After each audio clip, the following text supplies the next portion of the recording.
Okay अभी ठीक है, ठीक है। तो अब शुरुआत करते हैं हिटलर, राइज ऑफ हिटलर की, ठीक है। कि हिटलर एक नॉर्मल आर्मी ऑफिसर से लेकर हिटलर तक का सफर उसने आखिर कैसे तय किया, लेट्स सी। तो 1945 की बात है, ये वो ईयर है बेटा जिस वक्त वर्ल्ड वॉर 2 हो रहा था। कौन सा? वर्ल्ड वॉर 2, ठीक है। हम सबको ही पता है कि अभी तक वर्ल्ड में कितने वॉर हो चुके हैं, 2, ठीक है। 2। और पहले और दूसरे दोनों ही वर्ल्ड वॉर में शुरुआत किसने किया था? जर्मनी ने, करेक्ट। फर्स्ट वर्ल्ड वॉर में जर्मनी ने शुरुआत किया था, तो एज अ रिजल्ट जर्मनी का आर्मी छीन लिया गया था, उसके बहुत सारे एरियाज को छीन लिया गया था, और जर्मनी पर बहुत ज्यादा फाइन लगाया गया था वर्साइलेस में, उसको ट्रीटी ऑफ वर्साइलेस कहते हैं। तो फिर जर्मनी में खाने की प्रॉब्लम आ गई थी, जर्मनी बहुत ज्यादा गरीब हो गया था, और जर्मन को ऐसा लगा कि भाई वॉर तो सबने लड़ा, लेकिन जिम्मेदारी तो पूरी हमारे सर पर रख दी आपने, जर्मनी की बात करें। तो उस वक्त जर्मनी में इतनी प्रॉब्लम्स हो गई थी, लोग सूटकेस लेकर के जा रहे थे, खाना आलू आलू 1 किलो आलू लेने के लिए एक सूटकेस करके पैसा ले जा रहे थे, हाइपर इन्फ्लेशन कंडीशन हो गई थी। और उस केस में एक नए लीडर का वहां जन्म हुआ जिसका नाम है हिटलर। तो पहले वॉर से लेकर दूसरे वॉर के बीच में जो हीरो जर्मनी को मिला वो है हिटलर। फिर हिटलर ने जर्मनी की इज्जत का बदला लेने के लिए सेकेंड वर्ल्ड वॉर किया, और सेकेंड वर्ल्ड वॉर में भी वो हार गए। लेकिन ये पूरी स्टोरी बहुत ही ज्यादा इंटरेस्टिंग है। सबसे पहले हिटलर का चेहरा देख लेते हैं, कैसा लग रहा है? चार्ली चैपलिन है कि नहीं? यस मैम, मैम बोलते वो इंस्पायर था चार्ली चैपलिन के मूवी से। Yes, he was inspired with Charlie Chaplin's life. So in the spring of 1945, a little 11-year-old German boy called Helmut, एक लड़का है उसका नाम है हेलमट, वो अपने बेड पर लेटा हुआ था जब उसने अपने पेरेंट्स को, ये जर्मनी की कहानी है। तो 1945 में जब वॉर चल रहा था, उस वक्त एक घर में एक बच्चा था, उसका नाम था हेलमट, और वो अपने माता पिता की बात सुन रहा था, जो कि बहुत सीरियसली बात कर रहे थे। तो उसको भी डर लग गया कि मम्मी पापा जब आपस में डिस्कस कर रहे होते तो लगता है ना हम लोगों को कुछ भी प्रॉब्लम तो नहीं है, पता नहीं क्या हो रहा है, ठीक है। उसके जो फादर थे वो एक बहुत बड़े फिजिशियन थे, यानी डॉक्टर थे, ठीक है। और वो अपनी वाइफ के साथ ये बात कर रहे थे कि क्या ये टाइम आ गया है, और कि हमें क्या ये टाइम आ गया है कि हमें पूरी की पूरी फैमिली को एक साथ मतलब मार देना चाहिए, या फिर उसे अकेले ही सुसाइड कर लेना चाहिए, उसके फादर को, ठीक है। तो ही वो डिस्कसिंग कि क्या आप सब मर जाएं या फिर मैं अकेला ही मर जाता हूँ। हिज फादर, और वो ऐसा क्यों बोल रहा था? Because he had a fear. किस तरह का डर? उसके फादर को डर था। डर क्या था? रिवेंज का डर था। उसको ये डर लग रहा था उसके फादर को कि अब सिंस एलाइज जीत चुके हैं तो वो हमारे साथ वही करेंगे जो हमने क्रिपल्ड और जूस के साथ में किया हुआ है, correct. So now since the world war 2 has ended, और कौन सी जो साइड है जीत गई है? एलाइज और एक्सेस, दो लोग हैं जो आपस में लड़ रहे हैं। एक्सेस है जर्मनी, ऑस्ट्रिया, हंगरी, टर्की, सुना है सबने, है कि नहीं? एंड एलाइज है ब्रिटेन वाला साइड, ब्रिटेन, रशिया, स्पेन, है ना। these are in the allies. तो एलाइज अब जीत चुके हैं वॉर को, सेकेंड वर्ल्ड वॉर को। यूएस के इंटरवेंशन के बाद तो जापान भी कूद गया था उस वॉर में, सेकेंड वर्ल्ड वॉर में। फिर यूएस ने इंटरवीन किया, हिरोशिमा नागासाकी पे बॉम्ब गिरा दिया और एंड हो गया वॉर वहां पर। सो बेसिकली एलाइज की तरफ यूएस भी था, पता है ना सबको? Yes ma'am.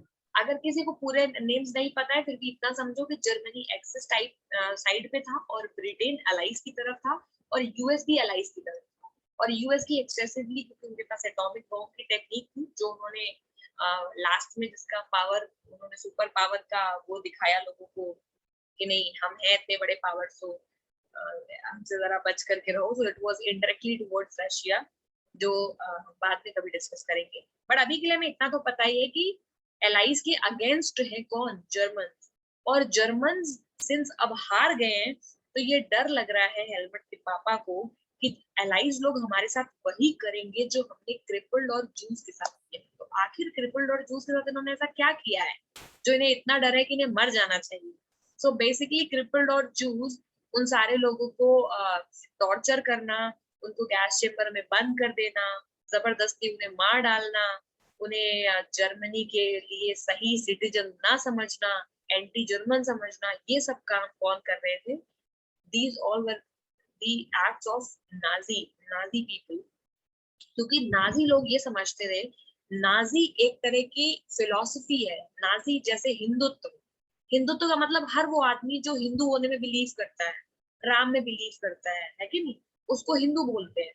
तो हिंदू जिस हमारा रिलीजन जिस फिलोसफी पे बेस्ड है उसका नाम है बेटा हिंदुत्व, जो कि संघ यानी आरएसएस की मेन विचारधारा है, आइडियोलॉजी को सोचते हैं कि हिंदुओं को ऐसा होना चाहिए वैसा होना चाहिए। उसी तरह नाजिज्म भी एक तरीका है, एक सोच है, और वो सोच ऐसा बोलती है कि Germans, specially German Aryans, German में जो आर्यन रेस है that is the only best race. ठीक है, दुनिया में सबसे बढ़िया रेस वो है, हायरार्की में वो रेस में सबसे ऊपर आते हैं। और जर्मनी में रहने का जो राइट है, जर्मनी की जो भी चीजों को यूज करने का राइट है, या जर्मन कहलाने का राइट है, वो नाजी लोगों को लगता है कि आर्यन रेस को ही मिलना चाहिए। उसके अलावा वो वीक लोगों को पसंद नहीं करते। समझ गए? तो नाजिज्म एक फिलॉसफी है जो ये मानती है कि रेस की रैंकिंग में वो सबसे ऊपर है जर्मन, और उनके अलावा जो भी जर्मन ओरिजिन के नहीं है, क्योंकि कुछ जूस भी जर्मनी में रह रहे हैं, और भी तरह के लोग हैं जर्मनी में, नहीं जर्मनी में केवल जर्मन तो रह नहीं रहे होंगे, और भी लोग अलग अलग लोकेशन से आए हुए हैं, कुछ पॉलिश सिटीजन भी वहां पर है। बाकी सारे लोगों को वो अपने से नीचे समझते हैं, और उनको ऐसा लगता है कि these people are not worthy enough कि ये हमारे साथ इक्वली बैठे, और ये इतने इतने स्ट्रॉन्ग भी नहीं है कि हमारी आर्मी में रहे। और स्पेशली एक इंसान को एक मशीन की तरह ट्रीट करना, कि अगर आप क्रिपल्ड हैं, आपके हाथ पैर नहीं चलते हैं, तो आपका कोई यूज नहीं है इस कंट्री में, तो आपको एलिमिनेट कर देना चाहिए, आपको मार देना चाहिए। ठीक है, इस तरह की थिंकिंग जो है वो बहुत पॉइजनस थिंकिंग है, क्योंकि वो इंसान को सामान समझती है। जब तक उसका यूज है तब तक आप यूज करेंगे, जब यूज नहीं है तो आप उसे फेंक देंगे। तो ये बहुत नेगेटिव थिंकिंग है नाजिज्म। तो इसीलिए नाजिज्म कब आया है? जब हिटलर आया है, क्योंकि हिटलर ने जर्मनी को रिस्पेक्ट देने के चक्कर में, जर्मनी के अंदर प्राइड देने के चक्कर में उन्हें एरोगेंट बना दिया। करेक्ट? प्राइड और एरोगेंस में यही डिफरेंस होता है। मैं हिंदू हूँ, इस बात का मुझे गर्व है, लेकिन हिंदू ही सबसे बेटर है, ये घमंड है नहीं? तो जर्मन कोई बुरी रेस नहीं है, लेकिन Hitler since first world war के बाद से वो इतने ज्यादा टॉर्चर में रहे, वो लोग, उनके यहाँ खाने को दिक्कत नहीं थी, लोग मर रहे थे, तो उस इमोशंस का फायदा उठा करके हिटलर ने उन्हें ये एहसास करा दिया कि जर्मन्स को इकट्ठे हो जाना चाहिए और दुनिया के बाकी सारे लोगों से लड़ना चाहिए। तो एक तरह से किसी किसी जैसे छोटे बच्चे को बरगला करके उसके हाथ में बंदूक थमा देने जैसा है। समझ गया? कि बच्चे को पढ़ा करके डॉक्टर भी बना सकते थे, लेकिन बच्चे की कमजोरी का फायदा उठा के, उसकी सिचुएशन, गलत सिचुएशन का फायदा उठा करके उसके हाथ में बंदूक थमा के उसे गैंगस्टर बना देने जैसा है। तो नाजिज्म एक इस तरह की फिलॉसफी है जो पॉजिटिव नहीं है। ओवरऑल हमने देख लिया है, अब फिर देखते हैं कि क्या हो रहा है इस स्टोरी में। अब वो ये बोल रहा है एलाइज हमारे साथ वही करने वाले हैं जो हमने क्रिपल्ड और जूस के साथ किया है। अगले दिन वो हेलमेट को वुड्स में यानी जंगल में ले गए, where they spent their last happy time together. वहाँ पे उस समय उसकी फैमिली ने हेलमेट की काफी अच्छा समय साथ में बिताया, बच्चों के पुराने गाने वाने गाए। फिर हेलमेट के फादर ने अपने आप को अपने ऑफिस में गोली मारी। Helmut remembers that he saw his father's bloody uniform being burnt in the family fireplace. फिर उसने देखा कि हेलमेट, क्योंकि वो आर्मी में डॉक्टर रहे होंगे, आर्मी के फिजिशियन रहे होंगे, तो उन्होंने देखा कि उस तरह से उन्होंने हेलमेट में देखा कि फायर प्लेस में उसके फादर की यूनिफॉर्म जल रही है और उसमें खून पूरा भरा हुआ है। So traumatized was he by what he had overheard and what had happened. इस चीज को सुन करके हेलमेट को बहुत बड़ा सदमा लगा, और he reacted by refusing to eat at home. और क्या हुआ? फिर उसने घर पे खाना ही खाना बंद कर दिया। क्यों? क्योंकि जब एक घर में ये बात चल रही है कि हम सब मर जाए या मैं खुद को अकेले मार लूं, तो बच्चा डर गया, उसको लगा कि मुझे खाने में जहर दे दो, बिकॉज वो तो सोच ही रहे हैं ना कि सब मर जाए। सो ही वाज सो अफ्रेड कि उसकी जो मदर है वो उसे जहर दे देगी, कि उसने घर में खाना ही खाना बंद कर दिया है। ठीक है, although Helmut may not have realized all that his father had been a Nazi and supporter of Hitler. हो सकता है कि हेलमेट को वो चीज बहुत उस वक्त बुरी लगी हो, लेकिन वो बच्चा था, उसे नहीं पता था कि उसके जो फादर है वो एक नाजी थे, और वो अडोल्फ हिटलर, जो हिटलर का नाम है पूरा, उसको वो सपोर्ट करते थे। अब आगे चलते हैं। Many of you will know something about the Nazis and Hitler. You probably know the Hitler's determination to make Germany into a mighty power and his ambition of conquering all of the Europe. ठीक है, अब Hitler की शुरुआत ऐसी है कि Hitler एक ऐसा लीडर था जो जर्मनी, मैंने बताया ना कि फर्स्ट वर्ल्ड वॉर में जर्मनी का जो बेइज्जती हुई, तो हिटलर ने लोगों को एक ये एहसास दिलाया, उनको एक कॉन्फिडेंस दे दिया उसने। उसने बोला कि मेरा एक डिटर्मिनेशन है, जैसे ट्रम्प ने बोला था कि I want to make America great again, Modi ji बोलते हैं कि मैं इंडिया को सुपर पावर बनाना चाहता हूँ, उसी तरह हिटलर ने बोला था कि मैं जर्मनी को एक माइटी पावर, दुनिया की सबसे ताकतवर पावर बनाना चाहता हूँ। और उसका ये एम्बिशन था कि पूरे यूरोप में, क्योंकि जर्मनी बहुत छोटा कंट्री है, यूरोप में 30 कंट्री है, वो चाहता था कि पूरे पूरे जो जर्मनी। मैम हाँ बेटा, मैम आपकी वॉइस बहुत लैग होके आ रही है। सबको लैग होके मैम आ बहुत रही है, थोड़ी आराम, मैम बहुत थोड़ी कम भी आ रही है। कम भी आ रही है, यस मैम। सबको यही प्रॉब्लम हो रही है। Yes, ma'am. Yes ma'am. Okay, just wait for a minute.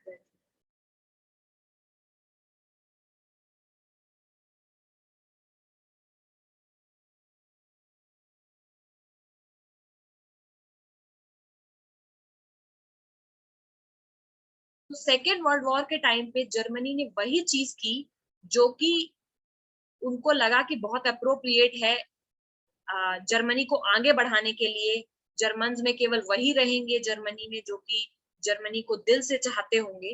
तो किया क्या उन्होंने, a number of people killed, जितने लोग मरे उसमें जेनोसाइडल वॉर में, यानी पहले हमें पता है हिटलर ने जूस को मारा, लेकिन एक्चुअली में हिटलर ने केवल जूस को नहीं मारा, उसने जितने लोगों को मारा उनमें 6 मिलियन जूस थे। 6 मिलियन का मतलब 60 लाख जूस, ठीक है। 2 लाख जिप्सीज, 2 लाख जिप्सी एक और कम्युनिटी थी, वो भी वहीं रहती थी, उनको भी उन्होंने मारा। 1 मिलियन पोलिस, पोलैंड छोटा कंट्री है, पोलैंड में रहने वाले जो पॉलिश कम्युनिटी होते हैं उनको उन्होंने मारा। 70,000 जर्मन, उन्होंने जर्मन्स को भी मारा जो कि मेंटली और फिजिकली डिसेबल थे। अब बताओ, क्या तुमको लग रहा है एक आइडियोलॉजी समझ में आ रही है? ऐसा नहीं है कि हिटलर ने केवल जूस को मारा, जूस कम्युनिटी से वो चिढ़ता था, ये बात सही है, because juice were the community जो बहुत वेल्दी थे। और जर्मनी का मोस्टली पैसा, जैसे अगर हम कहें इंडिया में मोस्टली मारवाड़ी कम्युनिटी या गुजराती कम्युनिटी वो बिजनेस में बहुत आगे है, करेक्ट। उसी तरह से जर्मनी में जूस कम्युनिटी बड़ी बड़ी पॉलिटिकल पोजीशंस पर बैठे थे, उनके बैंक्स होते थे, समझ रहे हो, मनी लैंडर्स थे वो लोग, तो वो लोग रिच थे बहुत ज्यादा। तो हिटलर को ऐसा लगता था कि जो जर्मनी के ऑलरेडी जर्मन्स हैं उनके पास ना एजुकेशन है, ना उनके पास में जॉब है, और जूस लोगों ने सब कुछ पूरा सिस्टम हाईजैक करके रखा हुआ है। फॉर एग्जाम्पल, अगर आज कोई कह दे कि अंबानी ने पूरा सिस्टम हाईजैक कर लिया है, अडानी ने पूरा सिस्टम हाईजैक कर लिया है, उसी तरह से उस वक्त जर्मनी में जूस का बहुत ज्यादा इन्फ्लुएंस था।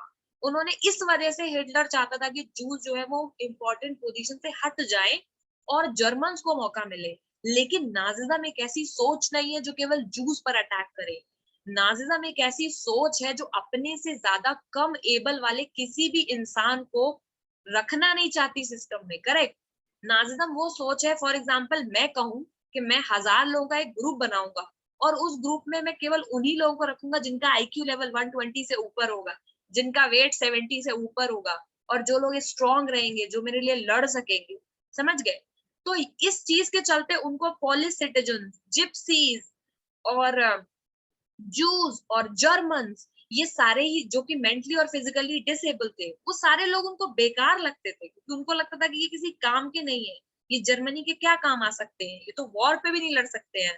क्योंकि टिपिकल जू जो था वो फैटी होते थे, प्लम्प होते थे, मोटे ताजे, समझ गए, पैसे वाले मोटे ताजे, जैसे बनिया सेठ लोग नहीं होते हैं, उस तरह से होते थे जूस कम्युनिटी।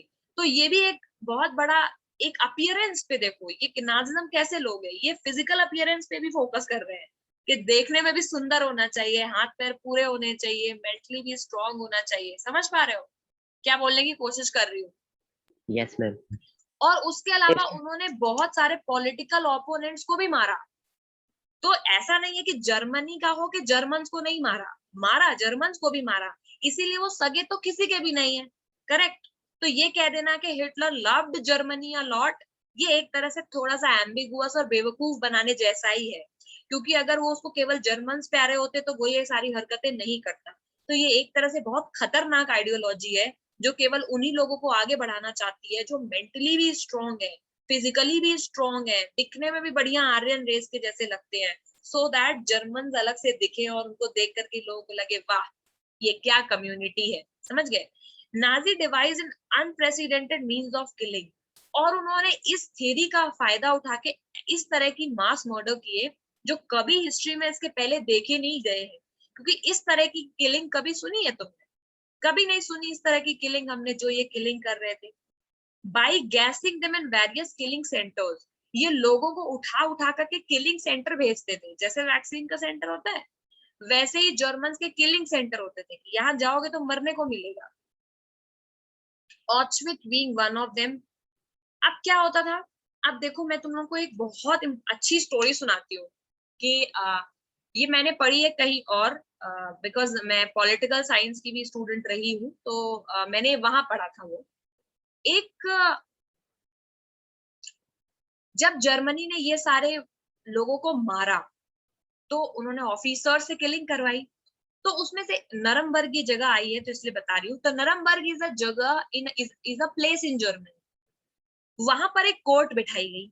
उस कोर्ट में जो कि मेजर था जिसने किलिंग बहुत सारी करी थी उसको बुलाया गया और उसके ऊपर केस चलाया गया। बाद में जब वॉर खत्म हो गया, जब वॉर खत्म हो गया तब उसी के बाद से तो बेटा ह्यूमन राइट्स आए, समझ रहे हो।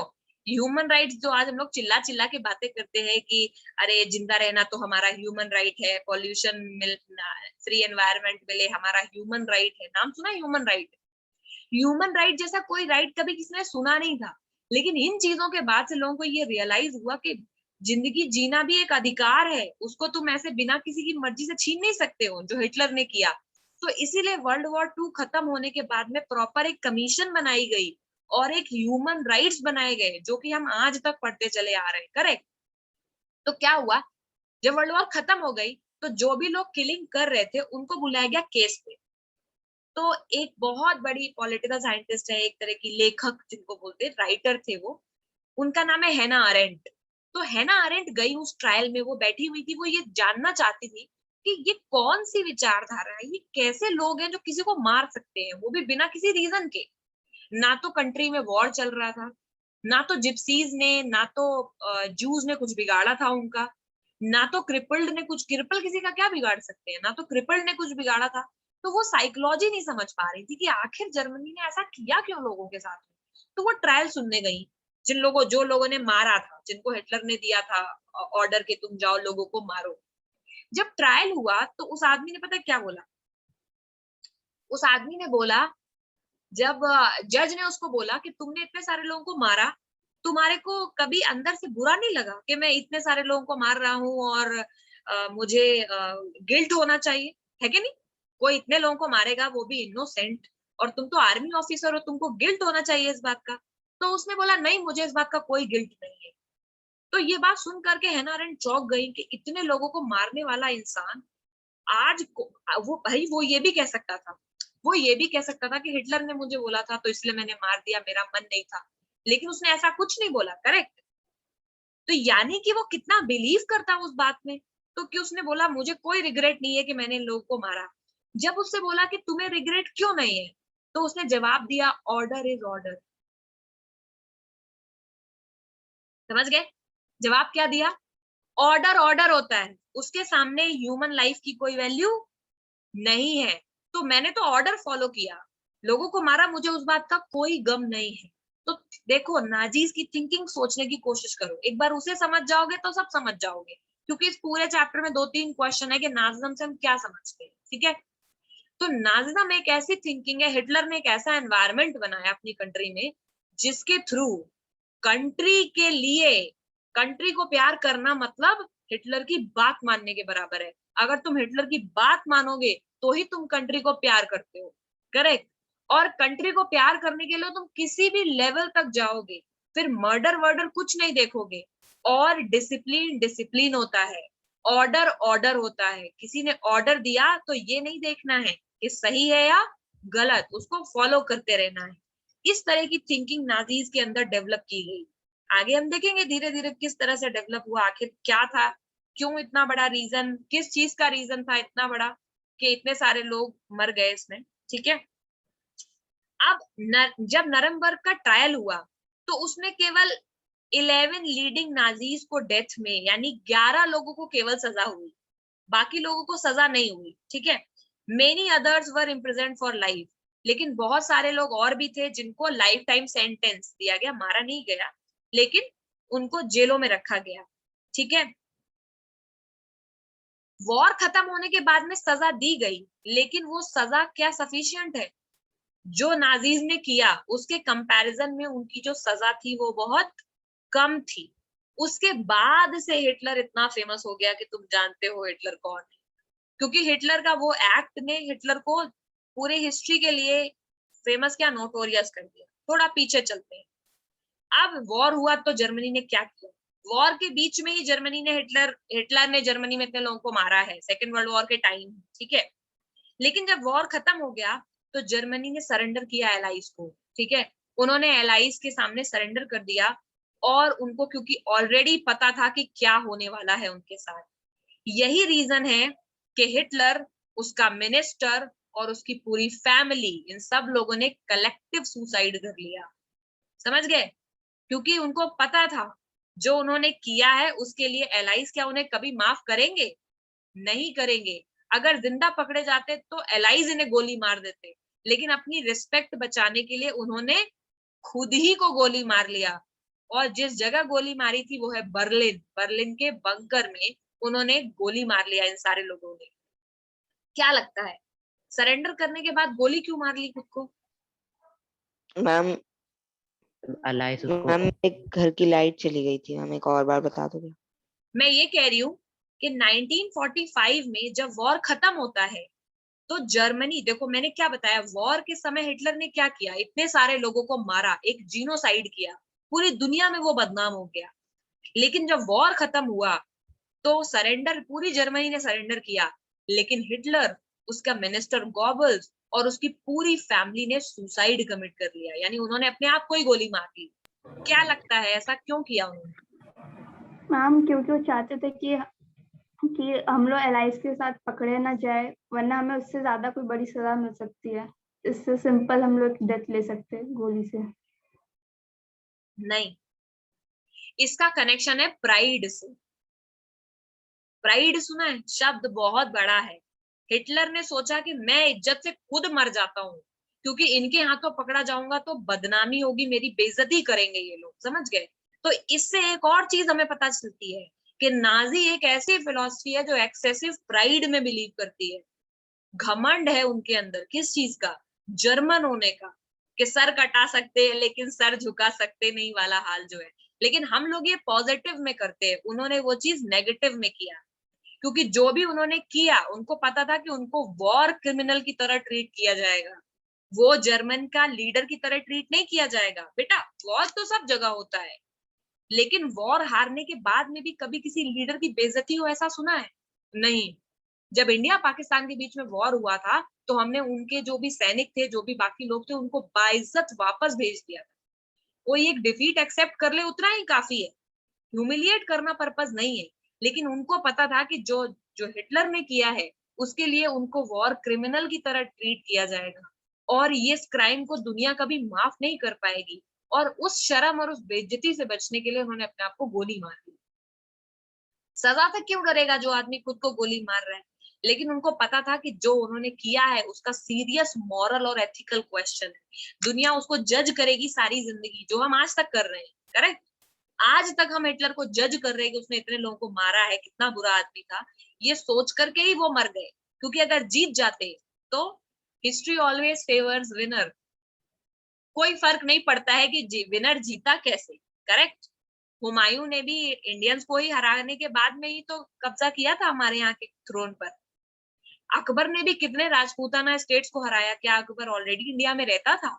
नहीं। लेकिन ये सारे लोग बदनाम नहीं है, क्यों? क्योंकि ये विनर है।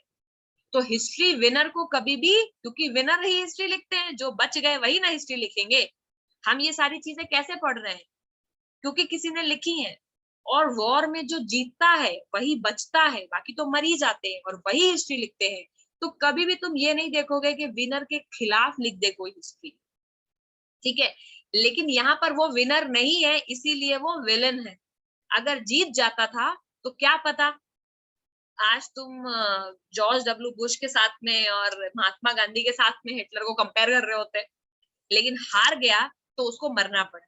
ये बात मैं इसलिए कह रही हूँ बेटा, क्योंकि आगे हम चैप्टर में ये पढ़ेंगे कि नाजी पार्टी को लोग बहुत ज्यादा पसंद करते थे, उनको वो कभी भी हटाना नहीं चाहते थे पावर से, वो ये चाहते थे कि ना हिटलर रहे उनके साथ, जैसे लोग आज ये चाहते हैं कि मोदी जी रहे उनके साथ, समझ गए? तो नाजी जो लोग हैं, ये लोगों ने इनको रिजेक्ट नहीं किया है, ये वॉर में हारे हैं, समझ गए? ये जो वॉर हुआ है, इस वॉर में ये हारे हैं, लोगों ने इन्हें रिजेक्ट नहीं किया है। लोगों जर्मन, उस वक्त के जर्मन हिटलर को बहुत पसंद करते थे, जैसे इस वक्त के हिंदू मोदी को बहुत पसंद करते हैं कि मुसलमानों को पटक पटक के मार रहे हैं, बहुत बढ़िया कर रहे हैं, है कि नहीं? लेकिन आपको नहीं पता कि आप किस तरह की पॉइजनस थिंकिंग को प्रमोट कर रहे हैं, है कि नहीं? बहुत बार गड्ढा हम दूसरों के लिए खोदते हैं, लेकिन खुद ही उस गड्ढे में गिर जाते हैं। उस तरह की बात उस वक्त के जर्मन्स ने किया हिटलर को सपोर्ट करके। Anyway, I am not comparing Modi ji to Hitler, तो कोई ये सोचे कि अरे मैम ऐसा करें, नहीं, मोदी जी बहुत अच्छे इंसान है, but I am in general taking an example, क्योंकि वो रिलेटेबल है। मोदी जी का इतना ज्यादा फॉलोइंग हो गया है और इतना ज्यादा पर्सनैलिटी लोग उनकी पसंद करने लग गए हैं कि उनको हिटलर से कंपेयर किया जाने लगा है। आप बस उम्मीद करो कि हिटलर जैसा कोई काम वो ना करे, ठीक है? आई होप वो नहीं करेंगे, क्योंकि बहुत बड़ा जमाने में हम आगे निकल आए हैं, लेकिन इसी तरह की फॉलोइंग हिटलर की भी थी। तो कोई ये सोचे कि हिटलर बहुत बदनाम था और इस तरह से लोग उसको पसंद नहीं करते थे, नहीं। जर्मन्स के लिए तो हिटलर भगवान ही था, लेकिन पूरी दुनिया के लिए वो शैतान है, क्योंकि केवल जर्मन्स को प्रमोट करके बाकी सारे लोगों को जीनोसाइड वॉर में मार देना, ये कहीं का कोई, इस बात का कोई तुक नहीं है, ना ही पूरी दुनिया इसे एक्सेप्ट कर सकती है, क्योंकि जितनी जिंदगी जर्मन्स की इंपॉर्टेंट है, उतनी ही जिंदगी बाकी यूरोपियन कम्युनिटी की भी इंपॉर्टेंट है, करेक्ट? ओके, अब चलते हैं थोड़ा हिस्ट्री की तरफ। बर्थ ऑफ वीमर रिपब्लिक, ठीक है? अब वर्ल्ड वॉर 1 की तरफ चलते हैं, क्योंकि वर्ल्ड वॉर 1 से ही स्टोरी शुरू हुई थी। अभी तो हमने ओवरव्यू देख लिया, ठीक है? वीमर, वीमर क्या है? वीमर इज अ सिटी, ठीक है, इन जर्मनी। और रिपब्लिक तो जानते ही हो, रिपब्लिक इज अ कंट्री जिसका हेड इलेक्टेड होता है, फ्रांस में ही सुना। तो जर्मनी एक किंगडम से एक रिपब्लिक बना, उसकी कहानी है। जर्मनी एक बहुत बड़ा पावरफुल एम्पायर था 20th सेंचुरी में, ठीक है? और जब उसने फर्स्ट वर्ल्ड वॉर लड़ा ऑस्ट्रियन एम्पायर के साथ में, पता है ना सबको, जर्मनी, ऑस्ट्रिया, हंगरी, ये एक तरफ थे फर्स्ट वर्ल्ड वॉर में, और allies England, France and Russia, EFR, ये एक तरफ थे। सारे लोगों ने, फर्स्ट वर्ल्ड वॉर पहला ऐसा वॉर था जिसमें इतनी सारी कंट्रीज इन्वॉल्व थी। जर्मनी के पास आर्मी भी बहुत ज्यादा थी। तो हम ये देख रहे हैं कि राइज ऑफ हिटलर की शुरुआत कहाँ से हुई। तो इसके लिए हमको फर्स्ट वर्ल्ड वॉर पहले पढ़ना पड़ेगा, जो मैंने तुम्हें ओवरव्यू में बताया था कि देखो इसमें क्या होने वाला है, अभी हार जाएगा ये, फिर बेइज्जती करेंगे वो लोग, वही चीजें यहाँ डिटेल में लिखी हुई है। सारे लोगों ने फर्स्ट वर्ल्ड वॉर को बहुत ही ज्यादा एंथुसियाज्म के साथ में एक्सेप्ट किया। क्यों? क्योंकि सबको ये लग रहा था कि जो ये वॉर जीत जाएगा वो पूरे वर्ल्ड पर राज करेगा। क्यों? क्योंकि वर्ल्ड की बाकी सारी कंट्रीज तो अभी भी पिछड़ी हैं, जैसे अफ्रीका की सारी कंट्रीज, इंडिया, जो भी जीतेगा कॉलोनीज उसी को मिलेंगी। अरे समझ पा रहे हो? फर्स्ट वर्ल्ड वॉर में जो जीतेगा कॉलोनीज उसी को मिलेंगी, उसको ट्रेड उसका बढ़ेगा, और जो जो हारेगा उसको माननी पड़ेगी ना शर्तें, और वो बहुत बड़ा सुपर पावर बनेगा। जर्मनी ने ये वॉर जानबूझ करके लड़ा, अपने आप को सुपर पावर का स्टेटस दिलाने के लिए, लेकिन गलती अकेले की उनकी नहीं थी, क्योंकि बाकी लोग भी अपने आप को प्रूव कर रहे थे, जैसे फ्रांस, इंग्लैंड, ये एक तरफ रह करके अपने आप को, पहले जैसे क्लास में जो टॉपर बच्चे होते हैं वो अपना गुट बना ले, उनका एक अलग ग्रुप बन जाए, और छोटे लोगों से वो बात नहीं करें, और फिर जो लोग का नंबर नहीं आता है वो अपना ग्रुप बना ले। तो ये एक तरह का कंपटीशन है। कुछ ऐसा ही कंपटीशन यूरोप में भी था। ब्रिटेन और उसके फ्रेंड्स वो एक तरफ रहते थे, और जर्मनी को लगता था कि उसके साथ में अन्याय हो रहा है। बहुत जगह पे आइलैंड उसको नहीं दिए जाते थे, ट्रेड रूट में उसको, उसके साथ नाइंसाफी की जाती थी, और जहां भी उसकी कॉलोनीज थी उनके लिए भी हमेशा लड़ाई चलती रहती थी। तो जर्मनी एक फाइटर नेशन है, वो चाहते थे कि वो पावर बने रहे। तो फिर फर्स्ट वर्ल्ड वॉर के टाइम पे जब ऑस्ट्रिया हंगरी का प्रिंस सर्बिया पहुंचा तो वहां किसी ने उसे मरवा दिया, और ऑस्ट्रिया हंगरी जर्मनी का फ्रेंड था, तो जर्मनी ने अपने फ्रेंड का बदला लेने के लिए पोलैंड पे अटैक कर दिया, ठीक है, क्योंकि उस वक्त सर्बिया पोलैंड के कंट्रोल में आता था। तो उनको अल्टीमेटली उन्होंने पोलैंड पे अटैक किया डराने के लिए ब्रिटेन को कि डर जाओ तुम लोग क्योंकि हम तुमसे ज्यादा पावरफुल हैं। फिर रशिया कूद गया पोलैंड को बचाने के लिए, तो फिर जर्मनी की रशिया से लड़ाई होनी लगी, जो हम रशियन रिवॉल्यूशन में पढ़ चुके हैं। फिर रशिया इधर से कूदा तो उधर से ब्रिटेन और फ्रांस भी कूद गए, और वो ये सब मिलकर के जर्मनी पर अटैक करने लगे। लेकिन जर्मनी वॉर जीतता रहा। हमने देखा है कि 3 साल में रशिया की क्या बुरी हालत कर दी थी जर्मनी ने। एंड में यूएस आ गया, और यूएस नया नया वॉर में घुसा था, उसका कोई नुकसान हुआ नहीं था, उसकी पूरी आर्मी अभी तक यंग थी, कोई हारा नहीं था, थका नहीं था, और यूएस ने अपना नेवी एवी भेज के और उन्होंने इस वॉर को खत्म करा दिया, और अलाइज जीत गए। समझ गए? यही सेम चीज सेकेंड वर्ल्ड वॉर में भी हुई है। हार ही रहे थे अलाइज, यूएस आ गया फिर से, उसने जापान पे अटैक कर दिया, सारे लोग डर गए, हार स्वीकार हो गई। अरे समझ रहे हो? Yes ma'am. Yes ma'am.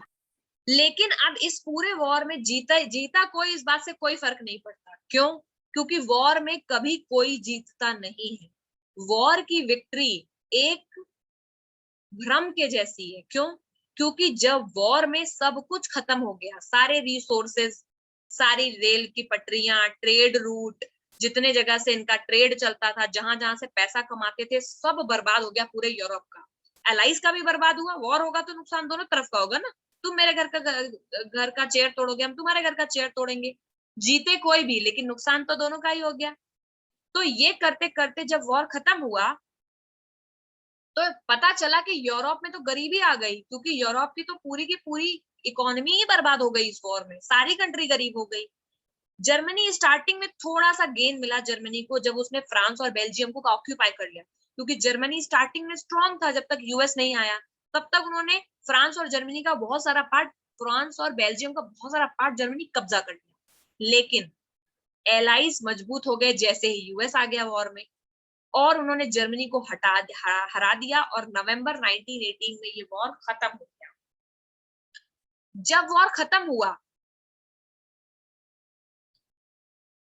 War खत्म हुआ तो वीमर नाम की एक सिटी में एक नेशनल असेंबली को बुलाया गया, वहां पर बैठाया गया, और उन्होंने बोला देखो भैया जर्मनी, तुम अभी तक कैसे भी सुपर पावर रहे हो, लेकिन हमने इतनी लड़ाई करी, पूरे यूरोप का रिसोर्स तुमने बर्बाद किया, अब टाइम आ गया है कि तुम डेमोक्रेसी बन जाओ। समझ गए? तो सारे लोगों ने मिल करके वीमर में ये डिसाइड किया कि अब से एक कॉन्स्टिट्यूशन बनेगा डेमोक्रेटिक, और एक फेडरल स्ट्रक्चर रहेगा, यानी सेंट्रल गवर्नमेंट रहेगी, उसके नीचे स्टेट गवर्नमेंट रहेगी, प्रॉपर कॉन्स्टिट्यूशन बनेगा, और उसके हिसाब से जर्मनी को चलना पड़ेगा। क्योंकि लोगों को कहीं ना कहीं ये डर था कि जर्मनी का ये जो डिक्टेटर एटीट्यूड था, इसकी वजह से इसने वर्ल्ड वॉर 1 शुरू किया, तो इसको डेमोक्रेसी बनाना बहुत जरूरी है। करेक्ट? बहुत सारे डेपुटीज को इलेक्ट किया गया, जर्मन पार्लियामेंट जिसको रीस्टैग भी बोलते हैं, इसमें यहाँ पे लोगों को बैठाया गया, यानी कुल मिलाकर के वोट वगैरह का सिस्टम भी लेकर के आए, सारे अडल्ट लोगों को दिया गया, वीमेन को भी राइट टू वोट दिया गया। तो लोगों ने जब जर्मनी हारा तो सारी बातें उसको लोगों की माननी पड़ी। तो जब जर्मनी हारा तो जर्मनी की सबसे पहली चीज जो जर्मनी को करनी पड़ी वो एक रिपब्लिक में कन्वर्ट हो गया, क्योंकि जितनी भी कंट्रीज से वो लड़ रहा था वो सारी की सारी डेमोक्रेसी ही है। याद करो, यूएस, ब्रिटेन, इन सब ने बोला कि तुम्हारे ये लड़ाई झगड़े का जो एटीट्यूड है, इसका मतलब तुमको रिपब्लिक में कन्वर्ट हो जाओ। तो ये खुद ही जर्मनी इंपीरियल जर्मनी से किसमें कन्वर्ट हो गया? रिपब्लिक जर्मनी में, यानी इलेक्शन का सिस्टम आ गया, वहां पर फेडरलिज्म आ गया। लेकिन it was not received well bye its own people. क्यों? लेकिन ये बात वीमर रिपब्लिक खुद जर्मनी के लोगों को बहुत बढ़िया नहीं लगा ये सिस्टम। क्यों? क्योंकि ये उनको एक्सेप्ट नहीं किया उन्होंने, खुद उनको फोर्स किया गया था। करेक्ट? उनको फोर्स किया गया। पहली बात तो जर्मनी खुद से रिपब्लिक बनना भी चाहता था वॉर के बाद, क्योंकि जितनी भी इंपीरियल जो भी लोग इंपीरियल थे, इंपीरियल मतलब ऐसे इंसान जो लड़ाई झगड़े में एक्सपेंशन में बिलीव करते हो, हम लाओ ये वाला भी हम अपने कब्जे में कर ले, वाला भी अपने कब्जे में कर ले। तो जर्मनी का ऐसा एटीट्यूड था फर्स्ट वर्ल्ड वॉर से पहले कि वो पावर अपने आप को बताना चाहता था। जब वॉर हारा तो लोगों ने ये रियलाइज करा कि जर्मनी को डेमोक्रेसी होने की जरूरत है। जर्मन्स ने भी ये रियलाइज करा, जर्मन्स ने डेमोक्रेसी बनाई भी, लेकिन फिर भी उन्हें मजा नहीं आया क्योंकि इसमें एक झोल हो गया। कौन सा? क्या बहुत बड़ी प्रॉब्लम हुई? जर्मनी को डेमोक्रेसी बनने के साथ साथ, यानी रिपब्लिक बनने के साथ साथ, जर्मनी को कुछ ऐसे एग्रीमेंट साइन करने के लिए मजबूर किया एलाइज ने जो वो करना नहीं चाहते थे। समझ गए? जर्मनी को जब हारा तो जर्मनी ने बोला भाई देखो मेरे से गलती हो गई, मैंने बहुत बुरा किया, लो मैं अपने आप को अब रिपब्लिक डिक्लेयर करे देता हूँ। आज से हमारे यहाँ कॉन्स्टिट्यूशन रहेगा, सिस्टम चलेगा, सब बढ़िया चलेगा और हम लड़ाई झगड़ा नहीं करेंगे। लेकिन एलाइज ने बोला इतना ना ना ना ना ना, इतना काफी नहीं है। पहली बात तो तुमने जो यूरोप में इतना भगदड़ मचाई है, पूरा तुमने पैसा बर्बाद किया, ये पैसा तुम निकालो। तो पूरे यूरोप के लोग बैठे एक पीस ट्रीटी, जिसको पीस ट्रीटी मतलब शांति समझौता। ये देखो ये है जर्मनी, ठीक है। अब इस पीस ट्रीटी में क्या हुआ? जो ये ट्रीटी हुई, ये एक सिटी में हुई, उस सिटी का नाम है वर्साइलिस। सुना है वर्साइलिस कहाँ है? फ्रांस में। फ्रांस में, ठीक है। सारे एलाइज आए और उन्होंने एक ह्यूमिलिएटिंग पीस ट्रीटी बनाई, बेइज्जती करने वाली। शायद उनका मकसद भी यही था कि इनको इतना, क्योंकि बहुत उछल रहा था जर्मनी, हम जीत जाएंगे, ये है वो है। फिर बोला अच्छा तुम तो बहुत उछल रहे थे, तो बहुत ह्यूमिलिएट किया जर्मनी को। शायद उनका पर्पस था कि इतना कॉन्फिडेंस तोड़ दे इनका कि आगे ये ऐसी चीजें ना करें। लेकिन इस चीज के कुछ बाद तक, सेकेंड वर्ल्ड वॉर के बाद बहुत लोगों ने इस चीज को माना कि फर्स्ट वर्ल्ड वॉर में ये जो ट्रीटी हो रही है वर्साइलिस, जिसका नाम मैं तुम्हें बता रही हूँ पीस ट्रीटी, ये गलत थी। अगर ये नहीं होती तो शायद सेकेंड वर्ल्ड वॉर नहीं होता। तो ऐसा क्या किया? मान भी लिया कि जर्मनी ने वॉर खुद शुरू किया था, लेकिन देखो कि उस वॉर के बदले जर्मनी को क्या क्या खोना पड़ा। Germany lost is overseas colony. जितनी भी कॉलोनी थी जर्मनी की बाहर, सारी कंट्री की होती थी, हम खुद कॉलोनी थे ब्रिटेन की, सारी कॉलोनी का मतलब ये कंट्री है, इसने 8-10 अपनी एक्स्ट्रा कॉलोनीज भी बना रखी। वहां से ये रिसोर्स ला करके वहां के लोगों को कब्जा करके वहां से पैसा लाते हैं अपनी कंट्री में। समझ गया? कॉलोनी सिस्टम जानते हो ना बेटा? कॉलोनी का मतलब है किसी का कब्जा कर लेना। अगर इफ आई से कि तुम मेरी कॉलोनी हो, मतलब मैंने तुम्हारे ऊपर अधिकार कर लिया, तुम्हारे रिसोर्सेज, तुम्हारे रुपए, पैसा सब मैं अपने हिसाब से चला रहा हूँ। तो ब्रिटेन की कॉलोनी था इंडिया, हमारा भी पूरा कंट्री ब्रिटेन अपने हिसाब से चलाते थे। अब जर्मनी और ब्रिटेन तो यूरोप के दो कंट्रीज हैं। जर्मनी भी एकदम इंपीरियल पावर है, कॉलोनीज बना रखी है पूरे वर्ल्ड में। ब्रिटेन भी इंपीरियल पावर है, पूरे वर्ल्ड में कॉलोनीज बना रखी है। लेकिन अब तो जर्मनी हार गया है, तो जर्मनी की जितनी भी कॉलोनी बाहर थी उसकी को बोला तुमको ये सब छोड़नी पड़ेगी। यानी ये सारी कॉलोनीज किसमें बट गई? इन लोगों ने बांट ली आपस में, जो जीत गए। 1/10 ऑफ इट्स पॉपुलेशन, अपनी पॉपुलेशन का 1/10 हिस्सा वो भी जर्मनी ने खो दिया। क्यों? क्योंकि 13% उसकी टेरिटरी ही छीन ली इन लोगों ने। बोला कि जितना जर्मनी दिख रहा है, ये देखो, ये है लैंड टेकन फ्रॉम जर्मनी, ये पिंक वाला, ये वाला हिस्सा जर्मनी से ले लिया गया था, ये वाला हिस्सा जर्मनी से ले लिया गया था, जो जो पिंक दिख रहा है। यानी पहले का जर्मनी, इन सबको मिला दो ऐसा था। लेकिन जब जर्मनी हारा तो जर्मनी से 13% उसका एरिया छीन लिया इन लोगों ने। 75% उसका आयरन चला गया, क्योंकि जो कि जर्मनी की major iron and steel industry के लिए ये एरिया बहुत इंपॉर्टेंट था जर्मनी के लिए, वो भी छीन लिया। 26% उसका कोल छीन लिया। और ये सारी चीजें फ्रांस, पोलैंड और डेनमार्क और लिथुआनिया ने आपस में बांट ली उससे छीन कर। फिर एलाइड पावर ने बोला कि तुमको डिमिलिटराइज करना पड़ेगा, यानी अब तुम मिलिट्री भी नहीं रख सकते। फिर उन्होंने बोला कि एक क्लॉज लगाएंगे तुम्हारे ऊपर, उसका क्लॉज का मतलब एक शर्त लगाएंगे तुम्हारे ऊपर, और उसका नाम होगा war guilt clause. War guilt clause का मतलब हम नहीं, पूरी दुनिया ये मानेगी कि तुम ही रिस्पॉन्सिबल हो इस पूरे वॉर के लिए, और जो भी डैमेज हुआ है वो सब तुम्हारी वजह से हुआ है। तो अब तुमको क्या करना पड़ेगा? तुम हमारे को कॉम्पनसेशन दो 6 बिलियन यूरोस का, जो कि बहुत ज्यादा पैसा है, बहुत ज्यादा पैसा है 6 बिलियन यूरोस, ठीक है। उन्होंने बोला कि अब तुम हमको इतना पैसा दो, क्योंकि तुमने पूरा बर्बाद किया। एक तो तुमने सब छीन लिया टेरिटरी, ऊपर से इतना पैसा मांग रहे हो। Allied armies also occupied resource-rich Rhineland for much. और जर्मनी का एक एरिया है जहां पर जैसे इंडिया में झारखंड प्लेटू बहुत मिनरल्स पाए जाते हैं, वैसे ही जर्मनी में ये देखो, ये जो लाइंस वाला एरिया है राइनलैंड, यहाँ पे बहुत मिनरल्स पाए जाते थे। एलाइड पावर्स ने इसे भी कब्जा कर लिया, समझ गए। Many Germans held New Weimar Republic responsible for not only defeat in the war but the disgrace at Versailles. और जब ये सब हुआ तो क्योंकि जर्मनी अब एक वीमर रिपब्लिक बन चुकी है, तो उन्हें ये सारी बातें, रिपब्लिक बन गए, आप डेमोक्रेसी बन गए, आपको सारी बातें माननी पड़ेंगी। ये सारी बातें जब इन्होंने मान ली तो जर्मन्स के लोग खुद अपनी गवर्नमेंट से नाराज हो गए। उन्होंने बोला इतनी बेइज्जती तो हमारी वॉर में नहीं हुई जितनी बेइज्जती तुम वर्साइलिस में करवा के आ गए हमारी। ये मान लिया तुमने कि वॉर हमारी वजह से हुआ, इतने लोग मरे हमारी वजह से मरे, ये कोई कहने वाली बात है? अरे वॉर में फिर तुम लोग क्यों कूदे? सारे लोग वॉर में कूदे।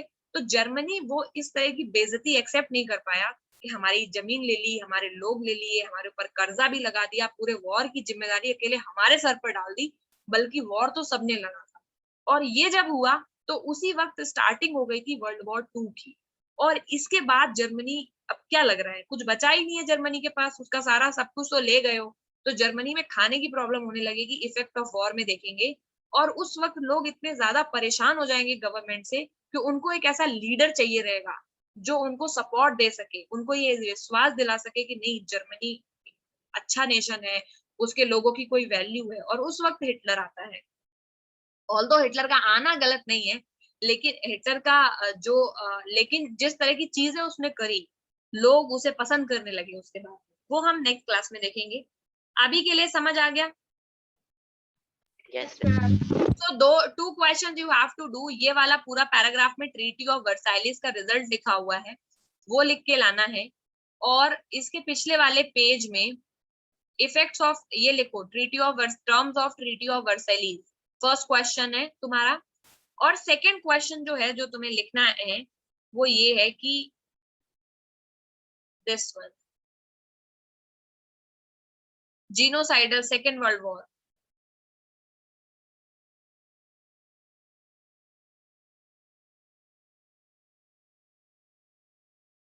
जीनोसाइडल वॉर ऑफ जर्मनी। जर्मनी कितने लोगों को क्या मारा, ये वाला यहाँ से लिखना। ये दो चीजें लिख लोगे? Yes, ma'am. Yes ma'am. सो बच्चों आज के लिए इतना ही। जिसको कोई डाउट हो वो रुक जाएगा, बाकी लोग अटेंडेंस के बाद जा सकते हैं, ठीक है।